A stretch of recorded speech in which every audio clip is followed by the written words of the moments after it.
All right, if you're a grade 7 learner stepping into the world of Chinese, you are in the exact right place. Today, in this explainer, we're mapping out an epic language learner's quest. We are focusing squarely on Unit 3, specifically Lesson 2, where we actually take the ACTFL 5Cs from these sort of abstract ideas and turn them into worked practice. We'll be looking at the key concepts, some really helpful worked examples, and exactly how you're going to apply these tools in your real-world transfer tasks. Because, this isn't just about memorizing vocabulary flashcards, it's about mapping out a journey.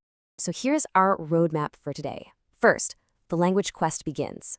2, the ACTFL 5Cs. 3, your Chinese course pathway. 4, leveling up with HSK proficiency. And 5, real-world application tasks. Let's jump right into part 1. The language quest begins, starting your journey. So, how exactly does language connect culture, identity, and community? This essential question is really your hook for Unit 3. I want you to seriously think about this for a second. Learning Chinese is not just some classroom exercise where you fill in the blanks on a worksheet. No way. It's challenging you to think about how mastering Chinese is really about discovering your place in a much larger global community. Every single time you learn a new phrase, you're literally building a bridge between your own personal identity and the incredibly rich, complex culture of the Chinese-speaking world. Moving on to part 2, the ACTFL 5Cs, your navigational compass. Now, here's the crucial point. This framework, it isn't just academic jargon. The ACTFL 5Cs are a highly practical toolkit for your brain.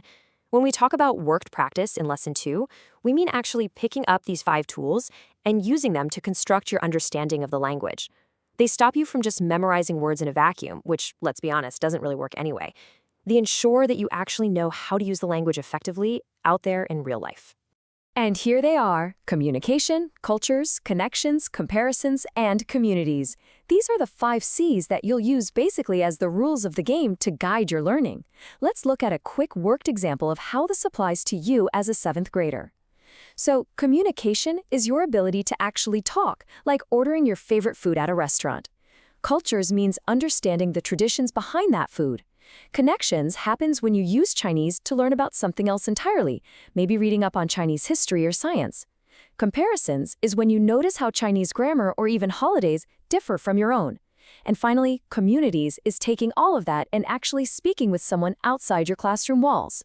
These 5 pillars are going to be baked into every single lesson you do.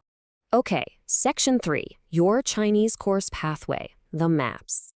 You've got this incredible multi-year track ahead of you. According to the course directory, your eligible pathway goes from grade 7 all the way through 12. It starts with Chinese I and goes all the way up through Chinese V, alongside advanced HSK levels like HSK 3, 4, 5, and 6. This provides a crystal clear map. You aren't just taking one single class and calling it a day. You have this fully structured trajectory waiting for you. Because here's the thing. Your language journey, it's a long-term mission. Every class builds directly on the previous one. If you put in the worked practice right now with those 5 Cs in Unit 3, you are building the exact foundation you need to seamlessly step into Chinese 2, 3, and eventually those upper HSK levels without missing a single beat. Next up, Section 4, leveling up, HSK proficiency milestones. So think of the HSK 3.0 as your official metric for leveling up. By the way, HSK stands for Hanyu Shuiping Kaoshi, which is the Chinese proficiency test. It's a national standardized test, and it is 100% focused on measuring your ability to communicate in the real world, whether that's in your daily life, in your future academic studies, or even in professional work environments down the line. Just look at how this proficiency builds into a ladder of progress. Down at levels 1 through 3, you're working on simple to effective exchanges, basically survival skills in daily life. As you push into levels 4 through 6, your exchanges become complete, coherent, and rich, allowing for smooth professional and academic conversations. And if you make it all the way to the master tiers, levels 7 through 9, you're engaging in standard, fluent, precise, and in-depth exchanges across highly complex scenarios. It really is an amazing progression. Think about the sheer scale of growth you can achieve here. At level 1, you're learning how to just say hello and navigate basic daily life. But as you push forward toward level 9, you branch out into precise, in-depth communication in complex professional scenarios. This proves that you're not just learning words on flashcards. You are steadily unlocking entirely new worlds of complex interaction. Every single vocabulary word you learn in grade 7 is a building block toward that level 9 fluency. And finally, Section 5, real-world application tasks, your missions. All right, these 4 student outcomes are your immediate transfer tasks. This is the worked practice of Lesson 2 in actual action. You aren't just reading about the 5 Cs, you have specific missions right now. First, you'll identify the ASTFL 5 Cs in context. Second, you'll actively compare Chinese cultural practices with your own. Third, you'll use the language for a real-world task, taking it right off the page and putting it into spoken or written action. And finally, you'll reflect on that intercultural communication. These are your concrete goals for this unit. Look, passing a standardized test like the HSK is fantastic, and advancing through Chinese I to V is a massive academic achievement.